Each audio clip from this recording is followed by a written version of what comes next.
ದುರ್ಗಾ ಭವಾನಿ ಮಾಲ ಹಾಕೋದ್ ಮುಂಚೆ ಬೇರೆ ಲೋಕೇಶ್ ಇದ್ದ. ಇವಾಗ ನಾನು ಮಾಲೆ ಧರಿಸಿದ ಮೇಲೆ ಭವಾನಿ ಲೋಕೇಶ್ ಅಂತ ಇದೈತೆ. ಅವಾಗ ಲೋಕೇಶ್ ಬೇರೆನೆ, ಇವಾಗ ಲೋಕೇಶ್ ಭವಾನಿ ಲೋಕೇಶ್ ಬೇರೆನೆ. ಆಟೋ ಡ್ರೈವರ್ ಆದಮೇಲೆ ಒಂದು 10-15 ವರ್ಷ ಆಯಿತು.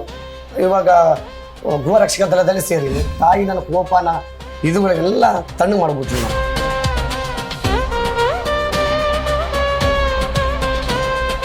ಓಹೋ, ಆ ಭವಾನಿ ಬಂದು ಮಾಲೆ ಹಾಕಿ ಧರಿಸುವಾಗೆ ಚೆನ್ನಾಗಿದ್ದಾನೆ. ದುರ್ಗಮ್ಮ ಮಹಿಮೆ ಐತೆ.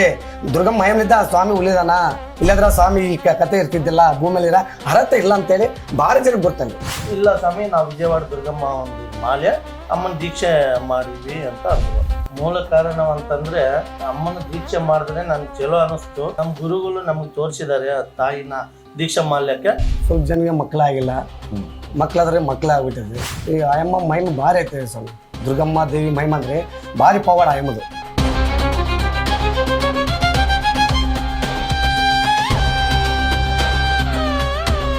ಅಂದ್ರೆ ಭವಾನಿ ದುರ್ಗಮ್ಮ ಟೆಂಪಲ್ ಇದ್ರೆ ಕೂಡ ನಾವು ದುರ್ಗಮ್ಮ ಗುಡಿ ಟೆಂಪಲ್ ಹೋಗ್ತಿದ್ದಿಲ್ಲ.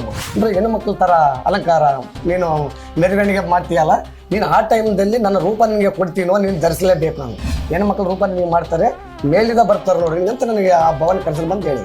ಪ್ರತಿಯೊಬ್ಬ ಊರಲ್ಲಿ ಯಾರಾದ್ರೂ ಭವಾನಿ ಮಾಲ ಹಾಕ್ಯಾರೋ ನನ್ನ ಕುಟುಂಬ, ನಮ್ಮ ಭವಾನಿ ಕುಟುಂಬ ಅವ್ರು ಚೆನ್ನಾಗಿರ್ಬೇಕಲ್ಲ.